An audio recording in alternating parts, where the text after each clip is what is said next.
What's up, guys? Chris here from 920B, and I'm just here to make a quick robot explanation video. Post-state, we won tournament champ, we got skills champion, and we got design award with this robot. So just to quickly start off decoration on this robot, black and yellow, this was all powder coated. So these are also school colors, so that's why they're that color. And then we've got the carbon wrap that everyone has on these pistons, and we've got a little bit of this neon green wire sleeve that goes over the wires, which is also pretty cool. Standoffs are also powder coated right here. This is on an A-frame, broke off. Yeah, that's decoration there. All of our pneumatics are stored on this little polycarb piece here, and then some of it back here as well, just to keep everything in one spot. We had vertical wings back here with the single acting pistons that were sprung backwards on either side. And then we had our pneumatic ratchet in here as well. One way, engaged in this little 12-tooth pinion here, and stop the climber from going down when teleop ended. Yeah, so next off, mechanically, I'm gonna start off with the drivetrain. We ran 3.25 on 450, goated drive RPM and wheel size. This goes over the barrier so well if you have good CG.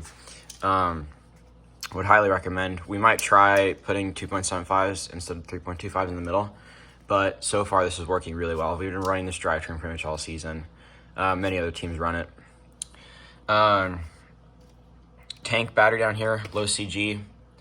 That's pretty much it for down here. We also laid these gears down a little bit to get, or just for weight savings and stuff like that. Yeah, that's pretty much it for the drivetrain. Zip tie bearings too. Would highly recommend. They work really well. Next up, intake. We have the standard flex fuel intake, high strength axle here. Yeah, we've kind of unique sleds here. We've just got this 45-degree steel bracket here, and then like a standoff here to support it. Worked super well. We're probably gonna move to polycarb because it's just lighter, and yeah, these worked really well though. If you don't have time to cut polycarb or not like the precision you need, would highly recommend this design. It's pretty clean. For hard stops, we have some cut traction wheels from 2.75 inch wheels. Yeah, 2.75, yeah. And then they're just raised up here on the one bias, and then that's the hard stop for the intake. Something I haven't seen that a lot of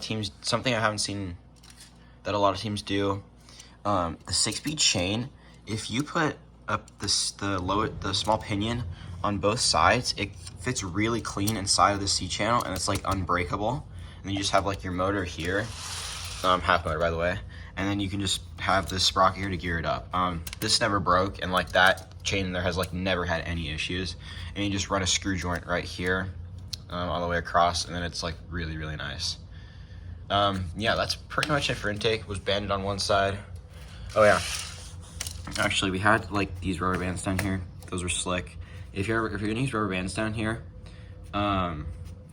I would suggest twisting them because it stops them from breaking. That's what we found. And then because we had this intake, kind of like Ace's robot, we put the two standoffs here to stop it from like over centering and then falling back on the climber. So that was pretty neat. This standoff just helped funnel the tribal to one or the other side, because we found with our intake it was just a little bit wonky because it had this one position where it didn't outtake at all. So that standoff fixed that. And then we just have this bar across here that's for pushing the tri-balls in. But yeah, that's pretty much it for the intake.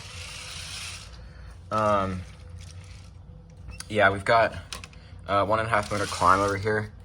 Got the 5.5 and then the 12 over here. This shaft here was spinning at 100 RPM, so we geared the small motor down, and then back here we geared it down a tiny bit more, so we needed less banding on the climber itself. But then we just ran a tiny bit slower than Ace, and then 12 to 84 here. I don't know what they ran, either 72 or 84. But yeah, that's pretty much that. Rotation sensor here for like presets and stuff like that. Got the fancy A-frame. This one broke, but like fancy A-frame and stuff. Back here, down there. Stickers there. Wings, standard, I think I already talked about them, but they're the single acting ones. Little joint here, and they just work really well. Yeah, ratchets in there. All inertial sensors here, if you're wondering. We got a little bar there. All the cables go here. We didn't really use any here except this one. But yeah. This is quite literally an Ace clone, but 2 standoffs here. Seats here hanging there. And we just had the little flap guys here for the vertical bar seats here. Worked really well. Winch climb is way better though. We're switching to that for Worlds. Yeah, but other than that, that's pretty much a quick walkthrough.